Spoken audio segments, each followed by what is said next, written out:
Bonjour à tous, bienvenue dans cette nouvelle vidéo visionnage de la semaine. Je commence tout de suite avec le premier film, Hardcore Henry.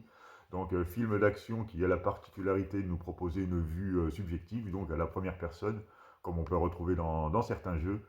Mais comme dans certains jeux, le film a eu un effet un peu nauséeux pour moi, hein. J'ai un peu apparemment une petite sensibilité pour la 3D un peu trop poussée. Bon là on retrouve en fait le concept du jeu en 3D à la première personne, donc on voit juste les flingues et les bras, les membres du personnage principal. Bon, suite à un accident, hein, il est équipé pour avoir ce rendu.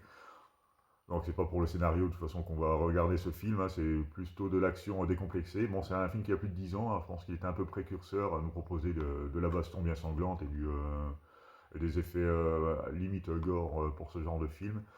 Bon, c'est plutôt sympa, même si je vous dis le scénario tient sur deux lignes et le concept lasse assez rapidement finalement, hein. Puis les scènes d'action sont parfois très. Bon, c'est la checking caméra tout le temps. Donc au bout d'un moment, c'est un peu fatigant à suivre. Mais bon, globalement, je vais quand même saluer l'effort de nous avoir proposé un tel concept. Il fallait quand même oser proposer ce format pour un film. Et bon, on passe quand même pas un trop vilain moment, même si je me répète, mais il a fini par me lasser, parce que à force de répétition, quoi, enfin, les mêmes mécanismes tout le temps. Mais bon, si vous aimez bien le genre d'action décomplexé, je pense qu'il pourrait faire l'affaire pour vous. Ensuite, deuxième film, La légende de Barney Thompson. Donc c'est un film, je ne sais pas si vous l'avez vu, L'employé du mois, on retrouve exactement le même principe.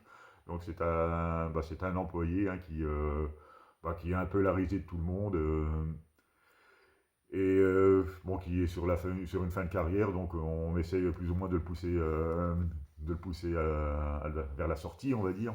Parce que même apparemment ça nuit un peu sur le salon, c'est un barbier, hein, donc sur le salon, il discute pas avec les clients, il est assez renfermé, bon, il est assez amer et il fait son boulot, il coupe ses cheveux et tout ça. Alors le patron lui demande de plus communiquer avec le client, avoir un côté plus sympathique, mais bon, il n'y arrive pas trop.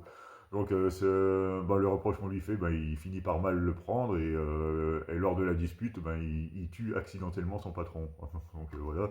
Mais bien sûr, vu que tout le monde savait qu'il y avait plus ou moins un conflit entre les deux personnages, on pense que c'est vraiment un crime intentionnel, et ainsi de suite, quoi. Et bon, ça va se reproduire plusieurs fois à longueur du film, donc il va tuer des gens, donc serial killer, mais à son insu, qu'en fait, sans vouloir l'être vraiment. Donc l'employé du mois, le petit film belge que je vous avais présenté il y a quelques mois maintenant, était un peu sur ce même concept, hein. Mais bon, là, c'était plus un film de potes et oui, voilà, un petit film de potes avec très peu de moyens et qui était très sympathique, hein, d'ailleurs, et qui allait quand même beaucoup plus loin au niveau des meurtres et du côté un peu glauque. Bon, adapté à un budget low cost, hein, alors que celui-là, on est quand même sur un film qui est beaucoup plus travaillé. Bon, c'est la touche anglaise, hein, c'est Robert Carlyle, hein, donc qui joue le rôle principal et qui réalise le film. Donc on est un peu dans ce genre, ça se regarde bien, c'est pas fou non plus, c'est quelques petites longueurs et je pense que ça pousse pas le concept assez loin pour le coup. Et bon, il est quand même sorti, il me semble, après l'employé du mois, donc bon, après je pense qu'il y a peut-être d'autres films qui reprennent ce thème, hein, le côté tueur en série involontaire. Mais bon, c'est sympathique, mais même si c'est pas fou, c'est sympa. Celui-là, je peux vous le conseiller également. Ensuite, j'ai regardé la nouvelle version de Wolfman, donc la version de 2024. Film relativement moyen. Ils ont essayé de renouveler, de moderniser un petit peu le film du loup-garou, mais le problème c'est que finalement on retrouve quand même ce qui fait les caractéristiques du thème, quoi, la transformation progressive, vraiment très progressive, parce que en fait on le voit, enfin si sa forme finale en fait ne ressemble pas tellement à un loup-garou finalement.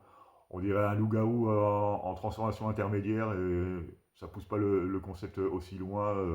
Vous retrouverez pas par exemple les superbes effets du loup-garou de Londres. Enfin, on est obligé de le citer, hein, vu que encore aujourd'hui ça reste la référence du genre pour moi. Et non, c'est pas terrible. Franchement, je m'attendais à mieux. Parce que bon, le Invisible Man était quand même un peu mieux fait, je trouve, à son premier film, hein, à ce réalisateur. Même s'il était déjà pas très fou non plus. Et là, celui-là, je trouve qu'il est encore moins bon. Alors, bon, c'est dommage, hein, parce qu'il y a une petite ambiance, hein, comme vous pouvez voir le steelbook, il y a une petite ambiance un peu forêt brumeuse et tout ça, enfin, les grands classiques, hein, finalement, du genre. Et voilà, quoi, c'est pas transcendant, c'est pas un film qui m'a. Bah, j'en attendais plus, donc automatiquement la déception est arrivée. Même si c'est pas foncièrement mauvais, je pense qu'il sera facilement oubliable. Bah, surtout, voilà, quoi, il a quand même face à lui des gros classiques bon, qui sont meilleurs finalement dans tous les domaines. Hein, parce que là, on sent que même le peu de transformation, enfin, même si on ne l'avoue même pas, parce qu'en fait, c'est tellement progressif en fait qu'on voit qu'il rajoute un peu de maquillage comme ça de temps en temps, avec aidé avec un peu d'effet numérique, donc ça c'est pareil, hein, on n'est plus du tout dans le concept de la transformation bien mécanique, bien crade, hein, là ça reste finalement assez propre.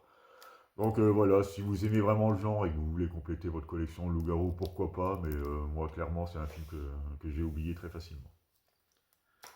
Ensuite, Lost Highway, donc je me suis fait un petit David Lynch.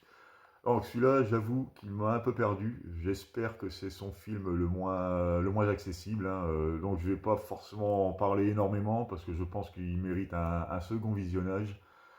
Donc c'est le principe, c'est un couple en fait bon apparemment qui sont assez épanouis sexuellement et tout ça, quoi. Donc, et un jour, ils ressortent, c'est la femme, je crois, la première fois, elle sort chercher son journal, hein, comme ils font aux États-Unis, ben, la gazette sur les marges sur le perron, et elle trouve à côté de son journal une enveloppe contenant une cassette vidéo. Alors, bon, au début, ouais, elle va regarder la cassette vidéo, puis elle se rend compte que c'est bon, un inconnu, parce que c'est anonyme pour le coup, et s'amuse à filmer leur maison. Après, bon, ils trouvent ça un peu bizarre, mais ils vont pas chercher plus loin. Après, le lendemain ou un peu plus tard, ben, ils retrouvent encore une autre enveloppe, mais là, pour le coup, ben, ils se rendent compte que la personne les a filmés à l'intérieur de leur maison, donc même de leur chambre. Alors là, ils se rendent compte que ouais, il y a un gars qui nous harcèle, quoi, en fait, qui pénètre dans notre maison, nous filme pendant notre sommeil, puis bon, c'est vrai que ça, pour le coup, le concept est assez flippant.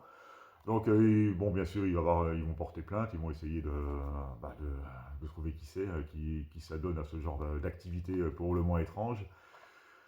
Et après, bon, autant le début du film, on suit bien le truc, mais après, ça m'a un petit peu perdu, parce que au bout d'un moment, il switch avec un autre personnage. Donc, là, on se dit, bon, d'accord. Alors, après, c'est sujet à beaucoup d'interprétations. Alors, est-ce que c'est un dédoublement de personnalité? Est-ce que c'est un parallèle? Ou alors même, est-ce que c'est sa jeunesse? Parce que j'ai un peu l'impression il nous montre les débuts de leur relation et leur rencontre. Alors, mais je sais pas alors si c'est le même personnage ou si c'est un dédoublement de personnalité. Enfin, franchement, ça m'a un peu perdu, donc je ne vais pas forcément vous en dire plus. Si vous avez une explication, ben, je veux bien la lire, hein, parce que de toute façon, les gens ne regarderont pas forcément les commentaires, donc vous pouvez spoiler un petit peu. De toute façon, c'est déjà un ancien film, hein, vous pouvez un peu m'expliquer, ou alors de toute façon, je le reverrai plus tard. Mais je le redis, j'espère que c'est un des films les moins accessibles de David Lynch, que là, j'avoue que c'était un peu plus compliqué que ceux que j'ai vus jusqu'à présent. Donc pour Lost Highway. Ensuite, j'ai enchaîné, hein, comme je suis à jour au niveau des Rimini, j'ai regardé La Tour du Diable, bon, encore un petit slasher, allez, une fois de plus, pas foufou, quoi. Bon, ça allait un peu mieux avec le précédent, donc avec Body Trash, que j'avais trouvé plutôt original et plutôt sympathique finalement. Et là, celui-là, non, on replonge dans un slasher de 1972, donc qui date un petit peu, mais c'est pas forcément le problème hein, qu'il soit ancien, parce que j'ai vu de très bons films de cette époque. Mais je sais pas, c'est toujours un manque de rythme. Pendant un moment, ça discute beaucoup. Les meurtres sont pas super bien faits. Alors, c'est tellement cuté, je me demande même si c'est pas une version censurée. Alors, ça, c'est à confirmer, mais je trouve que c'est vite. Comment dire, c'est saccadé, je sais pas, on a l'impression que c'est hyper cuté. Alors, je sais pas si c'est volontaire, hein, si c'est vraiment le style du réalisateur ou si vraiment il y a eu la censure derrière tout ça.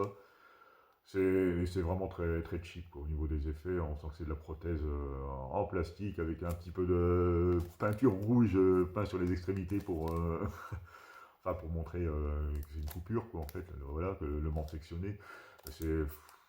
Non, pour moi, ça, une fois de plus, c'est encore un coup d'épée dans l'eau, hein, J'espère que, bon, comme je le dis à chaque fois, hein, j'espère que le suivant sera meilleur, parce que franchement, encore une grosse déception. Pourtant, je vois, hein, je regarde hein, souvent les critiques, notamment sur Facebook, quand Rimini annonce les titres.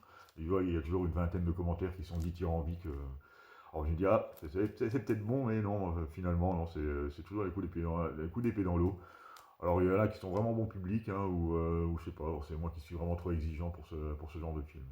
Mais bon, en sachant aussi qu'à cette époque, 2 ans plus tard, sortait Black Christmas, qui est complètement à un niveau nettement supérieur à l'heure qu'on peut les comparer, hein, finalement, parce qu'ils n'avaient pas forcément le budget plus élevé, et disons que c'est un savoir-faire complètement différent, quoi. Donc voilà, hein, c'est pareil, dites-moi en commentaire hein, si vous l'avez vu. C'est pas foncièrement mauvais, mais ça fait cheap, quoi. C'est toujours le problème avec ce genre de film. Mais du cheap, pas forcément de bonne qualité, quoi, je veux dire, parce qu'il y en a qui ont très peu de budget et qui arrivent à nous sortir des trucs très intéressants, mais ce ne sera pas le cas pour celui-ci. Donc le dernier film de la semaine, encore une curiosité, donc le dernier film en date, Yorgos Lanthimos, hein, vous savez que j'ai un affect particulier pour ce réalisateur. Donc celui-là, il se déroule en 3 parties, enfin c'est 3 films, 3 courts moyens métrages, on va dire de 45 minutes en moyenne. Donc le film fait 2h44. Je vous avais dit lors de sa présentation que j'avais un peu peur de sa durée. Mais finalement, vu que c'est trois histoires relativement différentes, bah, ça passe bien quoi en fait. C'est comme si c'était 3 épisodes d'une série. Euh, franchement, il passe plutôt bien. Bon, c'est du Lantimos, hein, donc on est quand même sur des scènes qui sont vraiment perchées. Bon, le concept original, c'est qu'on retrouve vraiment les 5 6 acteurs principaux sur les 3 segments, mais avec des rôles complètement différents, quoi, donc c'est sympa.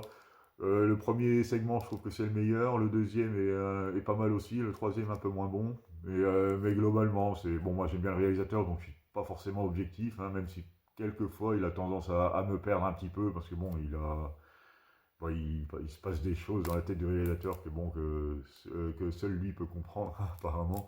Mais bon, j'aime bien son genre, j'aime bien son style. Je dirais pas que c'est son meilleur, mais il est pas mauvais, il est pas mauvais non plus, quoi.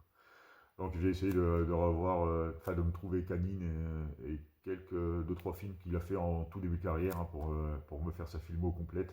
Parce que il est vraiment intriguant et bon, c'est un réalisateur grec, hein, il n'y en a pas des masses sur le marché, on va dire. Et il a vraiment sa touche à lui, hein, qu'on retrouve notamment Emma Stone et Willem Dafoe, bah, qu'on retrouve assez régulièrement dans ses films. Donc voilà pour Kind of Kindness. Bah, je vous préviens, c'est particulier, hein. Si vous avez bien aimé The Lobster, Mise à mort d'un cerf sacré, tout ça, bon, on est vraiment dans le même style, sauf qu'il pousse peut-être le concept encore un peu plus loin. Il y en a qui parleront de branlette intellectuelle, hein, comme on dit.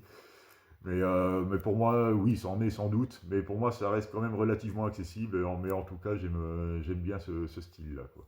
Donc voilà pour les visionnages de cette semaine. Bon voilà, comme d'habitude, je crois qu'il doit y avoir 6 ou 7 films, 6 films donc voilà. Bah, je vous remercie de m'avoir regardé et vous dis à bientôt et bon dimanche pour une nouvelle vidéo.